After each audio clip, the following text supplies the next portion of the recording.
I started the project with a Plum Star, pretty much standard sump pump basin, about 22 inches high and 18 inches in diameter. I then filled the basin with about 60 1/2 inch holes to allow water to drain into the basin. The objective was to have as much water flowing in as possible without letting in debris or other contaminants that might hurt the pump. I then installed several screws from the inside to help me attach banding strip or zip ties, long zip ties, around plastic screen door sheeting to again prevent smaller debris from entering the holes and not limit the flow of water into the tank. So there's the finished product sitting in my basin, and to show that the water does flow in, I just put my sink hose into the tub, and the water level never gets below the first rung of holes, so the water can flow out or in easily with one rung of rows with the power of a garden hose. So as it's sitting in the ground and taking in much more water, there should be almost transparent flow between the ground and the sump pump or the sump pump container. The top of the sump pump basin, shown here, comes with 3 holes, and each hole also comes with a rubber flange so that the wiring or the pipes can come in or out, and yet will have a very tight seal so that no debris will be able to fall into the sump pump basin. One of the holes, the smaller hole, that will be for the electrical cords coming out of the sump pump basin.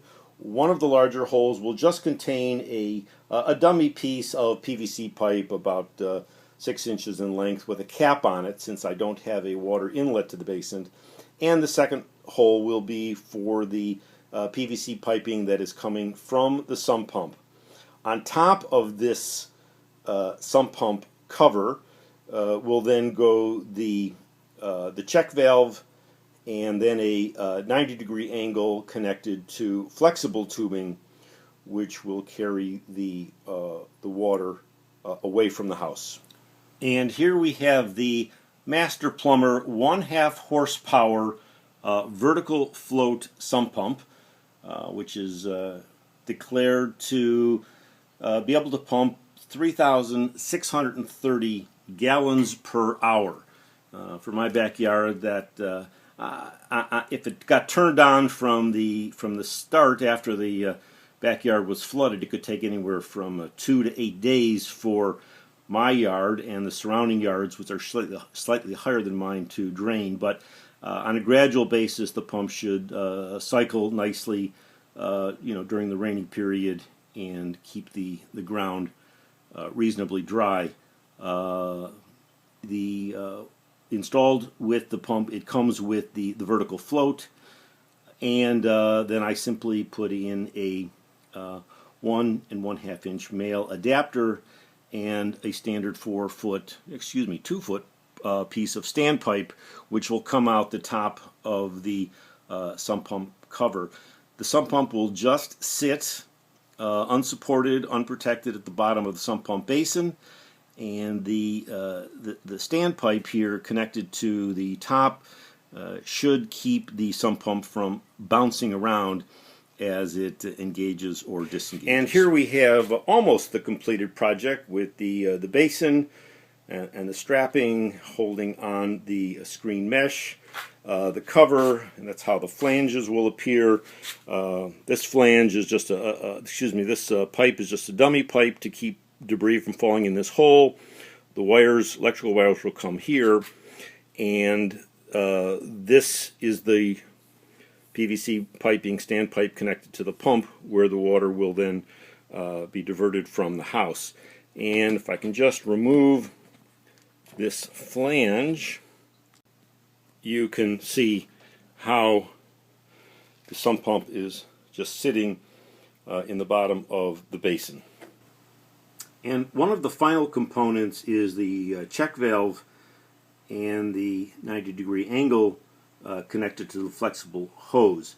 The check valve will connect to the PVC pipe coming out of the sump pump basin right here, and then connects to the right angle and connects to flexible hosing. Flexible hosing comes in about 24-foot packages. I need to go almost 100 feet, so I'll be connecting several hoses together with a simple 1.5-inch connector metal strap banding over there. In particularly long dry spells, when I don't want the hose running the length of the house, I can simply take it off from the check valve and put a cap onto the top of the standing PVC to prevent debris from falling in. And in the wintertime, when I remove the standpipe, or when I remove the entire sump pump, I can put in another 6-inch piece of dummy PVC with a cap on it to prevent winter debris from falling in.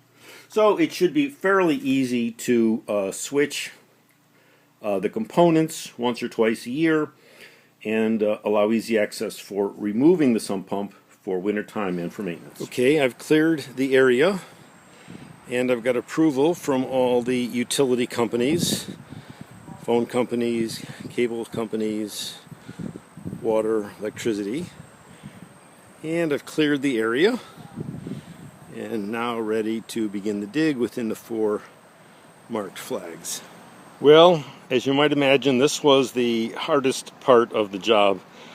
I got the hole down to about 21 inches. I was hoping to go a little bit deeper, but once I hit about 16 or 18 inches, the soil just turned cement hard.